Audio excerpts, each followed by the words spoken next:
Olá, amigos! Vamos para mais uma contação de histórias.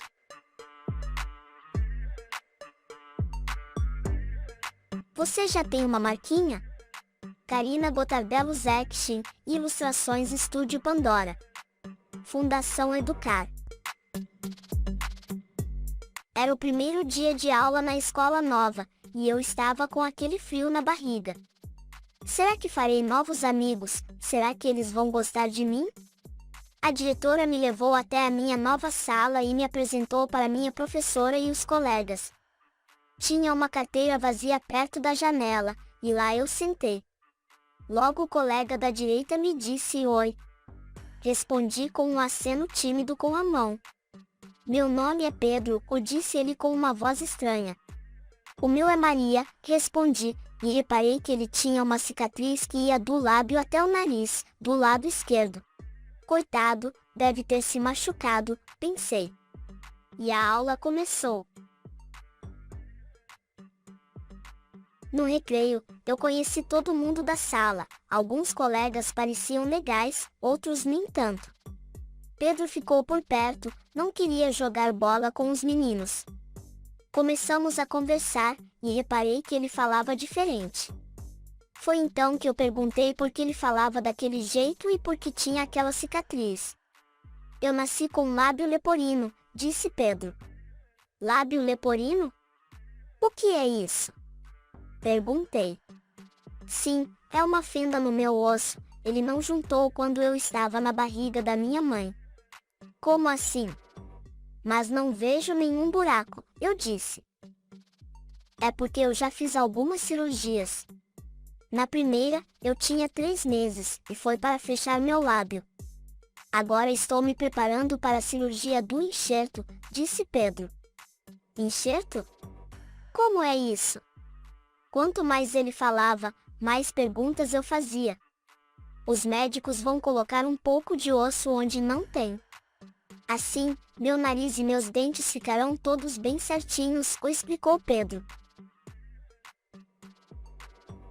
Nesse dia, fui para casa com tantas perguntas que mal escutava minha mãe, querendo saber se eu tinha gostado da nova escola. Os dias foram passando, e eu sempre conversava com Pedro sobre a fissura labiopalatina, o nome certo, como ele me disse. Ele era legal, não se importava de responder minhas perguntas.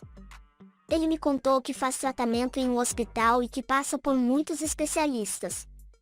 Tem uma que cuida da minha voz, outra que se preocupa se escuto direito. Os médicos sempre olham meu rosto de um jeito engraçado, medindo e vendo onde podem arrumar alguma coisa, disse Pedro. Mas você não tem medo?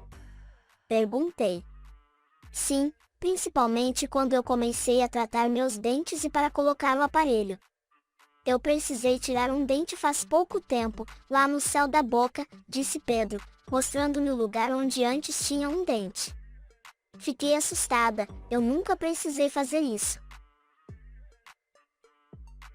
Depois das provas, Pedro faltou e fiquei preocupada. Logo que voltou para a escola, ele me contou que tinha faltado porque teve consulta com os médicos e depois fez exames, pois havia chegado o grande momento, do enxerto. Ele parecia feliz, mas também senti que estava preocupado. Fiquei imaginando como deve ser esse tal de enxerto. Minhas novas amigas também faziam perguntas a ele, e algumas também contavam que tinham medos como ele, de dentista, por exemplo. A minha é tão legal, pensei. Um dia, cheguei em casa e contei aos meus pais que a mãe de Pedro não sabia que ele ia nascer daquele jeito. Como assim? Não fazem aquele exame que a gente vê o bebê na barriga da mãe? Perguntei aos meus pais. Às vezes, o médico não consegue ver tudo, filha.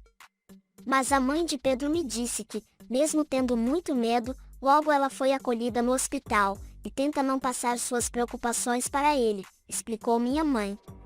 Nós, pais e mães, sempre temos medo de que alguma coisa de ruim aconteça com nossos filhos, porque nós os amamos. Mas amar também é cuidar, e a gente precisa ser forte para ajudar nos cuidados de que cada criança precisa, completou meu pai, mais tarde, quando me colocava para dormir. Certa vez, Pedro e algumas crianças da sala, que estudavam juntas desde pequenas, estavam lembrando de uma professora muito querida que tiveram. Naquela ocasião, Pedro precisava fazer um teste de gravação e filmagem, em que ele precisaria falar algumas frases, como "E papai comeu pipoca". Disseram que essa professora juntou todo mundo da sala para falar junto com Pedro, para ele não ter tanto medo nem vergonha.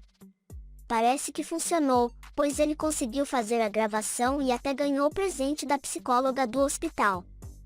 Na semana da criança, não tivemos aula, e depois Pedro ainda faltou alguns dias na escola. Nossa professora disse que ele tinha feito a cirurgia do enxerto e que tinha dado tudo certo. Todos da minha sala ficaram muito felizes por ele, inclusive eu. Pedro era muito querido por todos, crianças, professores e funcionários da escola. Quando Pedro voltou para a escola, ele estava igualzinho. Eu achava que seu rosto ia mudar, sei lá. Mas ele estava feliz, porque a cirurgia tinha dado certo. Ele nos contou que os médicos conversaram com ele e os pais.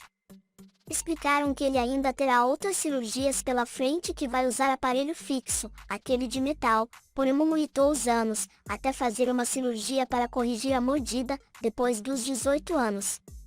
Só então o tratamento dele estará terminado. Ufa, quantas coisas ele precisa fazer, pensei.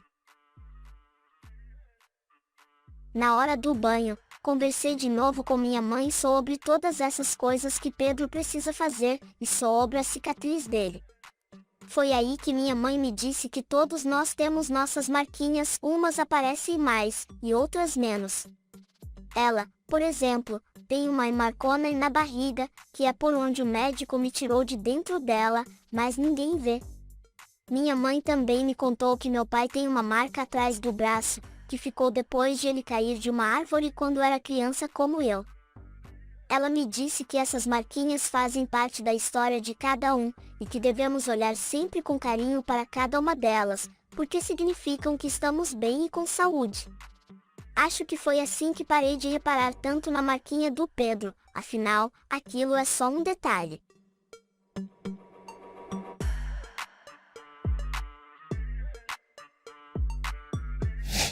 Se gostou, curta, inscreva-se e compartilhe o canal.